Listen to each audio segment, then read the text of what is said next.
Kwa majina naitwa Dickson Richard Vita, mwenyekiti msaidizi wa kikundi cha mafundi umeme Mkuyuni.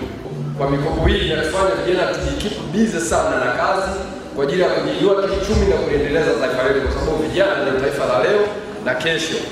Ndio kwa hiyo nipende kushukuru sana kwa kupata nafasi hii ya kuwaasa vijana wenzangu tuendelee kuchapa kazi, kujituma, kwa sababu kesho ya taifa letu imekaa kwenye mikono yetu.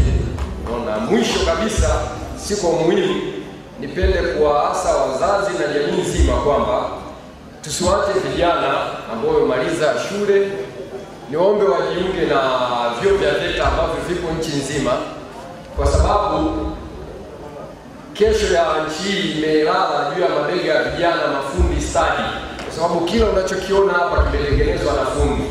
Sisi hapa tunawakilisha mafundi umeme, ila kuna mafundi ujenzi, mafundi chuma na mafundi chungu zima. Kwa maana hiyo sasa tuendelee kusomesha vijana katika jamii yetu ili tutoke katika utegemezi. Na shukuruni sana.